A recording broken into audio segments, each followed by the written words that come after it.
बिस्मिल्लाहिर्रहमानिर्रहीम। तमाम हम्दो सना उस रब बाबरकत की ज़ात के लिए जो तमाम जहानों का परवरदिगार है, और करोड़ हा दरूद सलाम उसके पाक नबी हज़रत मोहम्मद मुस्तफ़ा सल्लल्लाहु अलैहि वसल्लम की ज़ात बाबरकत के लिए। सबसे पहले मेरी तरफ से आप सब लोगों को अस्सलाम वालेकुम।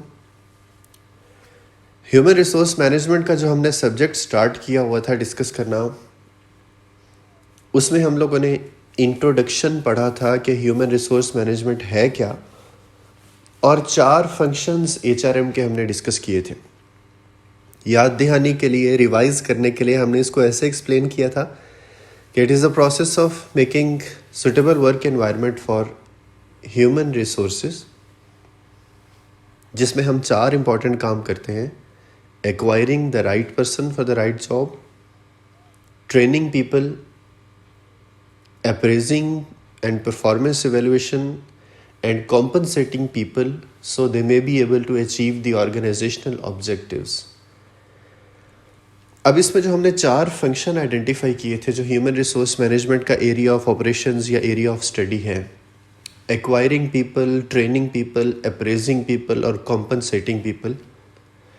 इसमें से एक्वायरिंग पीपल के selecting the right person for the right job या रिक्रूटमेंट एंड सिलेक्शन। दूसरा, ट्रेनिंग पीपल, जिसमें हम एम्प्लॉयज़ को सिखाते हैं मुख्तलिफ स्किल्स जो जॉब के लिए चाहिए।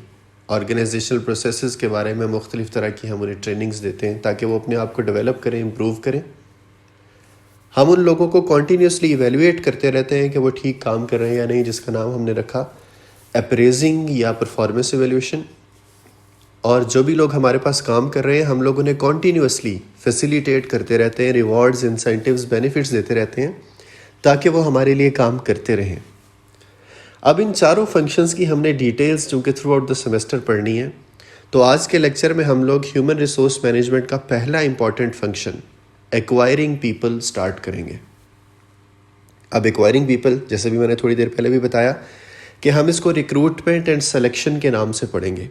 हम इसको एज अ फ्रेज़ इस्तेमाल कर रहे हैं, रिक्रूटमेंट एंड सिलेक्शन।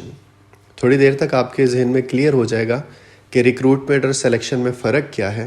लेकिन हम रिक्रूटमेंट एंड सिलेक्शन या एक्वायरिंग पीपल को डिफ़ाइन इस तरह से करते हैं, आप लोगों ने इसको अपने पास नोट रखना है कि it is the process of selecting the most suitable individual for the organisation to perform various job activities after proper screening procedures. अब ये जो मैंने आपके सामने बात की है कि अपनी ऑर्गेनाइजेशन के लिए एक सूटेबल बंदे को सिलेक्ट कर लेना प्रॉपर स्क्रीनिंग के बाद। ये स्क्रीनिंग से मुराद है एनालिसिस, इवैल्यूएशन, जजमेंट, कुछ भी हम इसको कह सकते हैं। अब ये रिक्रूटमेंट एंड सिलेक्शन सबसे पहला प्रोसेस है जिसमें हम अपनी ऑर्गेनाइजेशन में आइडेंटिफाई करते हैं कि काम करने के लिए बंदा चाहिए। तो बंदे को हम ऐसे ही नहीं कि जो सामने आए रख लें या जो वाकिफ़ है उसको रख लें, नहीं, बाकायदा सिस्टमेटिकली एनालिसिस के बाद हम कोई काम का बंदा रखते हैं। आपको पता है ऑर्गेनाइजेशंस टेस्ट लेती हैं, इंटरव्यूज़ लेती हैं, इन्वेस्टिगेशंस करती हैं, मुख्तलिफ़ टाइप के टेस्ट हैं, मुख्तलिफ़ तरह के इंटरव्यूज़ होते हैं।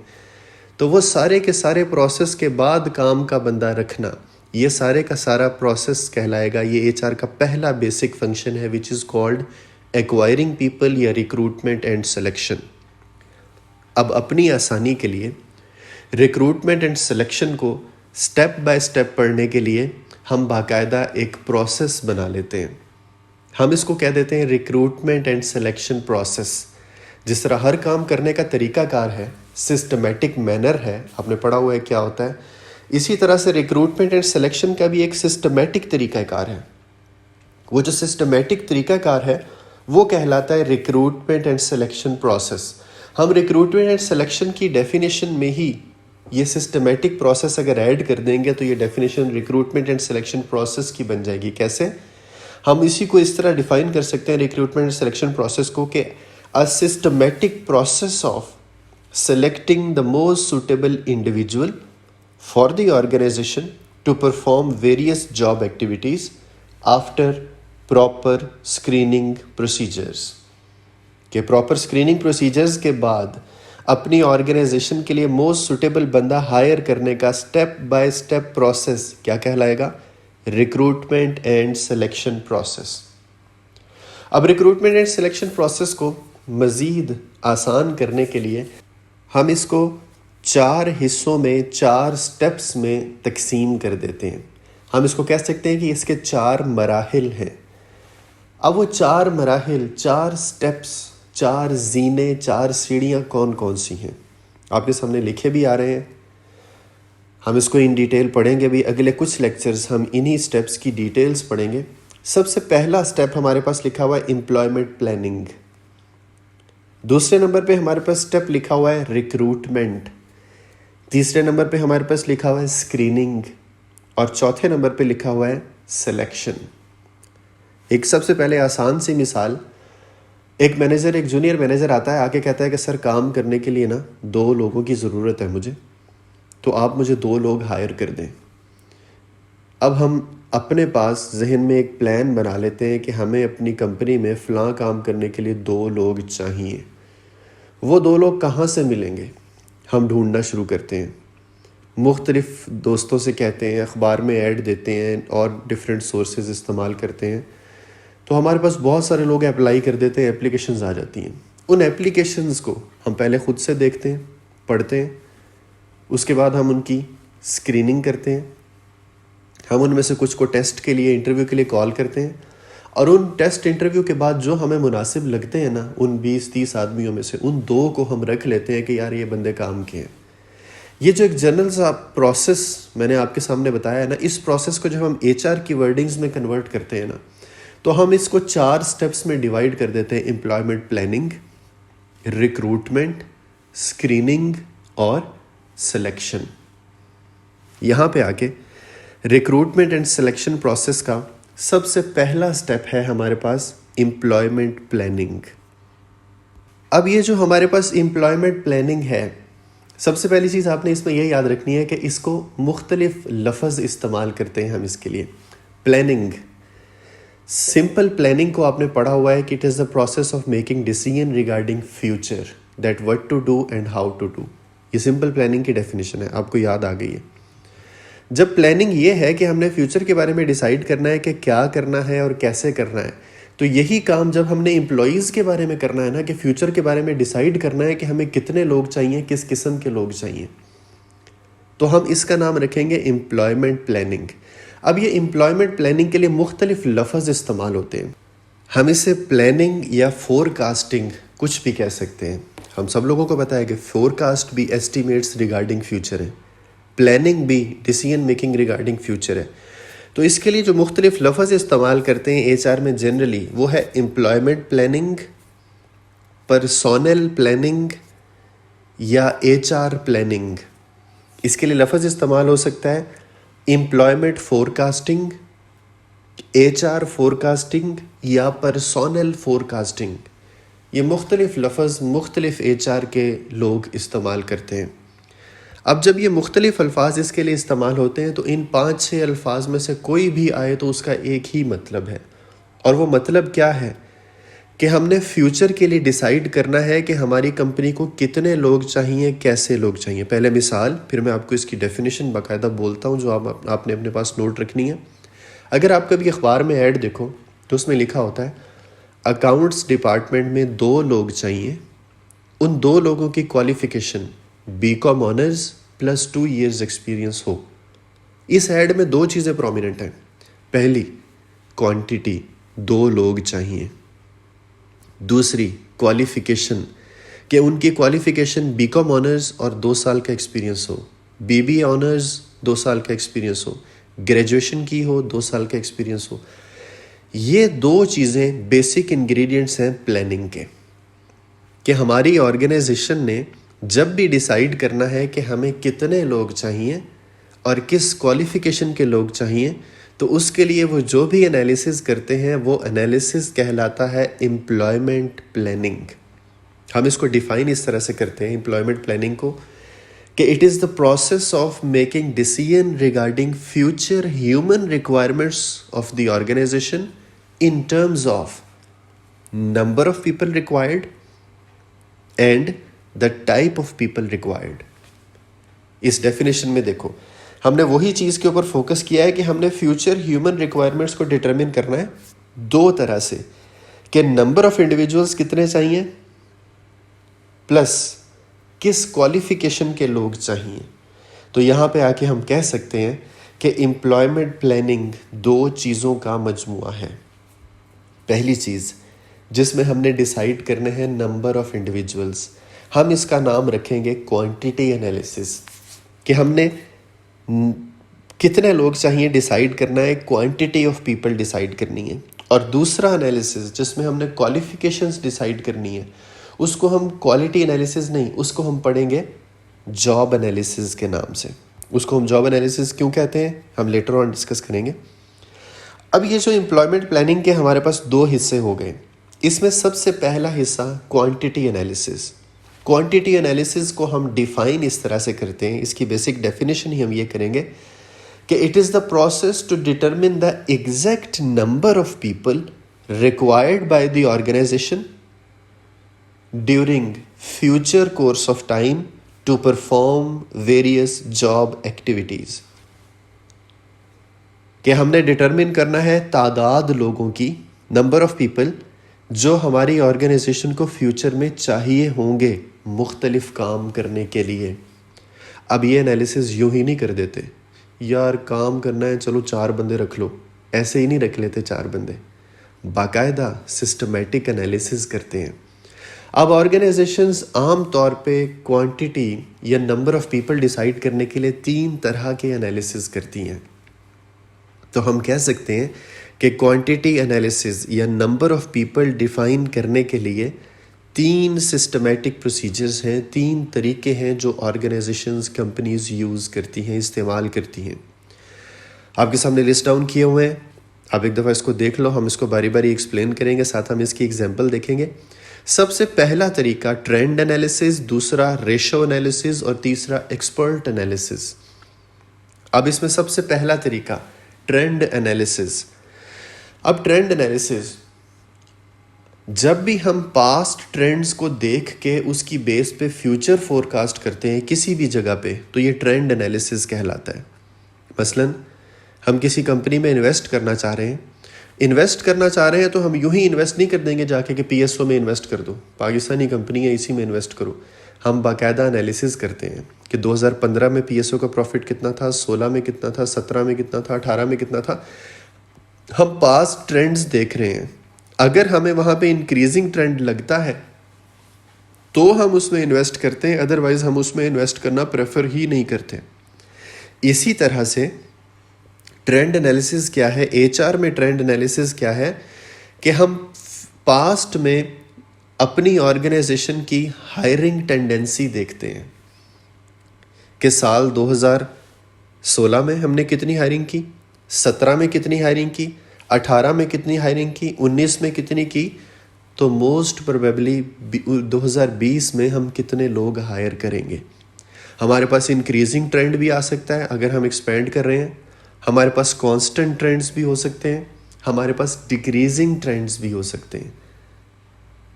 अब यही ट्रेंड एनालिसिस, इसको हम डिफाइन करते हैं इस तरह से कि it is the process of determining the future human requirements using a systematic approach by analysing past hiring trends of the organisation that are helpful in forecasting the future. के past trends देखने हैं और वो trends हमें highlight करेंगे कि future में हमारी हायरिंग रिक्वायरमेंट क्या हो सकती है। और मैंने आपको बताया इंक्रीजिंग ट्रेंड भी हो सकता है, डिक्रीजिंग ट्रेंड भी हो सकता है, कांस्टेंट ट्रेंड्स भी हो सकता है और मिक्स्ड ट्रेंड्स भी हो सकते हैं कि कभी कम हायरिंग, कभी ज़्यादा, कभी कम, कभी ज़्यादा। लेकिन ऑर्गेनाइजेशन के पास एक प्रॉपर बेस मौजूद है कि हमने हायरिंग का डिसीजन किया कि 4 लोग चाहिए तो किस बेस पे किया। आपके सामने यहाँ पे मैंने एक एग्जांपल ड्रॉ करती है। जिसमें एक तरफ ईयर्स लिखे हुए हैं जो कॉन्टीन्यूसली इंक्रीज हो रहे हैं, दूसरी तरफ नंबर ऑफ हायर्स लिखे हुए हैं और इस एग्जाम्पल में वो नंबर ऑफ हायर्स भी इंक्रीज हो रहे हैं। तो क्वेश्चन मार्क के आगे चूंकि पास्ट ट्रेंड्स इंक्रीजिंग हैं तो मोस्ट प्रोबेबली क्वेश्चन मार्क की जगह पे जो आंसर आएगा वो लास्ट अमाउंट से बड़ा ही आएगा। इसका मतलब हमारी कंपनी नेक्स्ट ईयर में पिछले साल से ज़्यादा हायरिंग करेगी। ये मैंने आपके लिए एक एग्जांपल फर्जी लिखी हुई है ताकि हमें समझ आ जाए ये है क्या। दूसरा जो हमारे पास मेथड ऑर्गेनाइजेशन इस्तेमाल करती है नंबर ऑफ पीपल डिटरमिन करने के लिए वो है रेशो एनालिसिस। रेशो एनालिसिस आसान सा तरीका, it is the ratio between human inputs and outputs. एक बंदा एक दिन में 10 जूते बनाता है। अगर हमें 10 जूते ही डेली चाहिए होते हैं तो एक बंदा काफ़ी है, लेकिन अगर ऑर्डर मिल जाता है 20 जूतों का तो हमें पता है एक बंदा 10 जूते बनाता है तो 20 जूते कितने लोग बनाएंगे? 2 लोग। अब हमें एक नया बंदा हायर करना पड़ेगा। इसी तरह से अगर हमारी जो ऑर्डर है, आउटपुट है, वो 100 पेयर्स ऑफ शूज़ हो जाती है, 100 जूते बनाने पड़ते हैं, तो हमें पता है कि एक बंदा 10 जूते बनाता है तो 100 जूते बनाने के लिए कितने लोग चाहिए होंगे? 10 लोग। ये हमने 10 लोग चाहिए कैसे डिटरमिन किया? Based on the ratio between inputs and outputs. हम इसको डिफाइन इस तरह से कर सकते हैं रेशो एनालिसिस को कि it is the process to determine future human requirements based on the exact ratio between human inputs and the required output by the organization, considering that what number of individuals may be hired to produce required number of output. और इस ratio को determine करने के लिए ज़रूरी नहीं है कि ऑर्गेनाइजेशन उसी टाइम रेशो एनालिसिस करें। उन्होंने पूरी एक्सेल शीट अपने पास बना के रखी होती है जिसमें एक तरफ आउटपुट की रेंज ज़्यादा हो रही होती है, साथ रिसोर्सेज भी कि टाइम कितना लगेगा, पैसे कितने लगेंगे, फिजिकल रिसोर्सेज कितने चाहिए, रॉ मटेरियल कितने चाहिए, और एक साइड पे नंबर ऑफ पीपल लिखे होते हैं। अब उन्हें जितना ऑर्डर मिलता है ना, वो उस ऑर्डर के लिहाज से देख लेते हैं कि इतना टाइम, इतने रिसोर्सेज लगेंगे, तो इस ऑर्डर को पूरा करने के लिए कितने नंबर ऑफ पीपल चाहिए, उसके लिहाज से वो हायरिंग कर लेते हैं। आपके सामने इस एग्जाम्पल को भी क्लियर करने के लिए मैंने एक चार्ट बना दिया है और इसमें एक तरफ ह्यूमन इनपुट्स लिखी हैं, दूसरी तरफ आउटपुट्स लिखी हैं। जिस तरह से आउटपुट इंक्रीज हो रही है उसी लिहाज से इनपुट भी। और एग्जांपल के लिहाज से मैंने आपको बताया कि 100 यूनिट्स का ऑर्डर आ गया है, अकॉर्डिंगली हम देख लेंगे कि 100 यूनिट्स को बनाने के लिए कितनी ह्यूमन इनपुट चाहिए। तीसरा तरीका जो ऑर्गेनाइजेशन इस्तेमाल करती हैं, बाज़ औक़ात इस तरह होता है ऑर्गेनाइजेशन के पास पास्ट ट्रेंड्स नहीं होते, वो काम नया शुरू किया हुआ उन्होंने कोई, उनके पास इतना प्रॉपर फील्ड वर्क, प्रॉपर उन्होंने इस तरह का एनालिसिस या डाटा उनके पास नहीं होता कि डिटरमिन कर सकें कि एग्जैक्टली क्या रेशो है बिटवीन इनपुट्स आउटपुट्स, इस काम को करने के लिए कितने लोग चाहिए। यहाँ पे आके भी खुद से डिसाइड नहीं करती ऑर्गेनाइजेशन, यहाँ पे भी आके वो किसी एक्सपर्ट का एनालिसिस ले लेती हैं। मसलन फ़र्ज़ करो कि आप में से कोई बच्चा एकेडमी ओपन करना चाह रहा है, वो चाह रहा है कि वो ICOM के, इंटर के बच्चों को पढ़ाए, तो वो आके किसी टीचर से सजेशन लेता है कि सर मैं एक एकेडमी ओपन करना चाह रहा हूँ, वहाँ पे इंटर के बच्चों को मैंने पढ़ाना है, तो आप मुझे सजेस्ट कर दें कि उन बच्चों को पढ़ाने के लिए मैं कितने टीचर हायर कर लूँ। यहाँ पे आके जो टीचर आपको ओपिनियन देगा वो उसका एक्सपर्ट ओपिनियन है। क्यों? क्योंकि वो बंदा उस फील्ड में काफ़ी अरसे से काम कर रहा है, उसको पता है कि स्टार्टअप के लिए कितने लोग चाहिए, अप टू 50 स्टूडेंट्स हों तो कितने लोग चाहिए, अप टू 100 स्टूडेंट्स हों तो कितने टीचर्स के साथ आप मैनेज कर लेंगे। तो यहाँ पे आके भी हमने बाकायदा जस्टिफाई करना है कि हमने इतने लोग हायर करने का डिसीजन क्यों लिया।